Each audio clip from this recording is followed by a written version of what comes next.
அந்தமான் நிக்கோபார் தலைநகர் போர்ட் பிளேயர்லேருந்து ஒரு 50-60 கிலோமீட்டர் டிஸ்டன்ஸில் நார்த் சென்டினல் அப்படிங்கிற ஒரு தீவு இருக்குங்க. இந்த தீவுக்கு யாருமே போகக்கூடாது. அதாவது அந்த தீவுடைய அந்த 5 கிலோமீட்டர் சுற்றளவுக்குள்ளேயே யாரும் போகக்கூடாது. ஏன்னா அந்த தீவை அரசாங்கம் பாதுகாத்துட்டு வர்றாங்க. என்ன காரணம் கேட்டிங்கன்னா, அங்கே உள்ள ஒரு பழங்குடி மக்கள் சென்டினலீஸ் அப்படின்னு அவங்கள சொல்லுவாங்க. அந்த மக்களை வந்து யாருமே பார்க்கவோ பேசவோ கூடாது. ஏன்னா அவங்க வந்து ஸோ டேஞ்சரஸ், ரொம்ப ரொம்ப பயங்கரமான ஒரு பழங்குடி இனம். அது உலகத்திலே பயங்கரமான ஒரு பழங்குடி இனமாக அதை வந்து சொல்கிறாங்க. அந்த மக்களை பார்ப்பதற்காக ஒருத்தர் வந்து விருப்பப்படுறாரு. அவர் தான் ஜான் அலன் சவ்.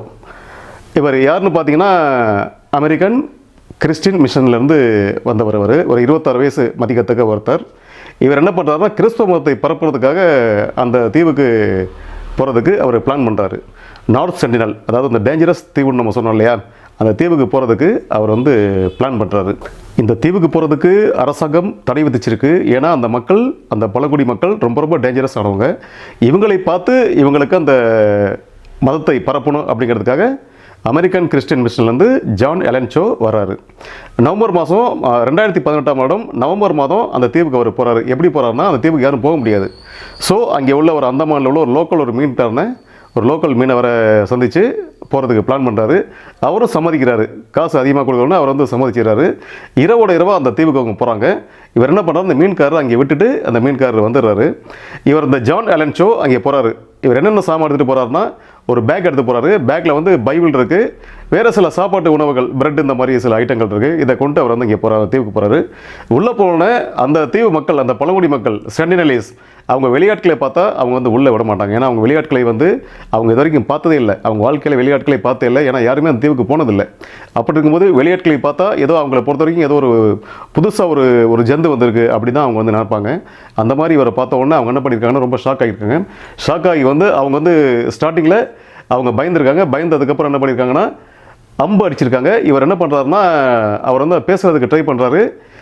திருப்பி அவர் வந்து திருப்பி வந்துட்டார். திருப்பி வந்து 2-3 அட்டம்ப்ட் அவர் போகிறார். அவர் கரெக்டாக நவம்பர் மாதம் 14ஆம் தேதி 2018 நவம்பர் 14ஆம் தேதி இவர் வந்து அவங்கள வந்து நெருங்குறாரு, கிட்ட போகிறாரு. கிட்ட போகும்பொழுது அவங்க என்ன பண்ணுறாங்கன்னா, அம்பு அடிச்சிடுறாங்க. அம்பு அடித்த உடனே அவர் அதே ஐலாண்டில் அவர் அந்த இதில் இறந்து கிடக்கிறாரு. பாடி கிடக்குது. ஆனால் அந்த பாடி வந்து இந்திய அரசாங்கத்துக்கு அந்த பாடி வந்து கிடைக்கல. அந்த பாடி வந்து அவங்க என்ன பண்ணான்னு தெரியல. அந்த பாடி வந்து அவங்க வந்து இது பண்ணிட்டாங்க. ஆள் வந்து அவருடைய இது வந்து கிடைக்கல. இது வந்து அதாவது என்ன கேட்டிங்கன்னா, இந்த தீவு மக்கள் இருக்காங்களே, இவங்க வந்து ஒரு தனித்துவமான, அதாவது இவங்க வந்து வெளியாட்களை யாரையுமே பார்க்க மாட்டாங்க. ஏன் அவங்க பார்க்க மாட்டாங்கன்னா, வெளியாட்கள் வந்து அவங்க தீவுக்குள்ளே வந்துட்டாங்கன்னா அவங்களுடைய கலாச்சாரத்துக்கு பாதிப்பு ஏற்பட்டும். அதே மாதிரி வந்து பார்த்திங்கன்னா, அவங்க வந்து அதாவது அவங்க சில இது வச்சுருக்காங்க, சில உணவு முறைகள், அதாவது நோய் தொற்று ஏற்பட்டும், அந்த மாதிரி அவங்க வந்து பயப்படுறாங்க. அதனால வெளியாட்களை இவங்க பார்க்குறதில்ல. இவங்களும் எங்கேயும் வெளியே போகிறதில்ல. இவங்க என்ன உணவு சாப்பிட்றாங்கன்னா, மீன் பிடிக்கிறாங்க. மீன் பிடிச்சி அந்த மீன் சாப்பிட்றாங்க. அதே மாதிரி அங்கே தீவில் கிடைக்கிற தேன், அங்கே கிடைக்கிற பழ வகைகள், அங்கே கிடைக்கிற அந்த சில காய்கறிகள், இதைத்தான் அவங்க சாப்பிட்றாங்க. இயற்கையாக அவங்க வந்து சாப்பிட்றாங்க. எந்த விதமான ஒரு நெருப்பு கூட அவங்க வந்து உருவாக்குறதில்ல. எப்போ சில டைமில் தான் நெருப்பு உருவாக்குறாங்க. மற்ற சமயத்தில் அவங்க பச்சையாகவே எல்லாத்தையுமே பச்சையாகவே அவங்க வந்து உண்கிறாங்க. இதனால் அவங்க வெளியாட்களை உள்ளே வந்து அவங்க தீவுக்குள்ளே அனுமதிக்கிறது இல்லை. 2001 சென்சஸ் படி அந்த தீவில், நார்த் சென்டினல் தீவில் மொத்தமே 39 மக்கள் தான் இருந்திருக்காங்க. ஆனால் இன்று வந்து என்ன சொல்கிறாங்கன்னா, அதாவது சமூக ஆர்வலர்கள் இன்று என்ன சொல்கிறாங்கன்னா, ஒரு 50லேருந்து 200 மக்கள் வரைக்கும் இருப்பாங்க அப்படின்னு சொல்கிறாங்க. அது சரியான ஒரு மக்கள் கணக்கெடுப்பு இன்னும் வந்து சரியாக வந்து தெரியல. எவ்வளோ பேர் இங்கே இருக்காங்க, பாப்புலேஷன் இருக்காங்கிறது இது வரைக்கும் சரியான ஒரு கணக்கு தெரியல. எப்படி இருந்தாலும் ஒரு 100 பேர் இருப்பாங்க அப்படின்னு சொல்லப்படுகிறது. ஸோ இவங்களை பார்க்குறது தான் அந்த American missionary John Allen Chau அங்கே வந்து போயிருக்காரு. போய் வந்து அவர் வந்து அங்கே இதாகிட்டார். இந்த விஷயம் இந்திய அரசாங்கத்துக்கு தெரிய வருது. தெரிய வந்த உடனே இவர் எப்படி அங்கே போனார் அப்படிங்கிறது என்ன மிகப்பெரிய ஒரு ஷாக். ஏன்னா அந்த தீவுக்கு யாருமே போகக்கூடாது. அந்த தீவை ஒட்டி 5 கிலோமீட்டர் வரைக்கும் அதை வந்து ஒரு பாதுகாக்கப்பட்ட ஒரு ரீஜனாக அவங்க வந்து கவர் பண்ணி வச்சுருக்காங்க. அந்த 5 கிலோமீட்டருக்குள்ளேயே போகக்கூடாது. இந்த தீவு எங்கே இருக்குன்னு பார்த்தீங்கன்னா, போர்ட் பிளேயர்லேருந்து வடமேற்கு, போர்ட் பிளேயர்லேருந்து வடமேற்கில் 50 கிலோமீட்டர் டிஸ்டன்ஸில் இந்த தீவு வந்து இருக்குங்க. அது பக்கத்தில் பார்த்தீங்கன்னா உங்களுக்கு வந்து நிறைய தீவுகள்லாம் இருக்குது. ரெட் ஐலாண்ட் இருக்குது. இந்த மாதிரி நிறைய தீவுகள் இருக்குது. ஆனால் இந்த தீவுகள் வந்து, இந்த தீவுக்கு உள்ளே யாருமே போகக்கூடாது.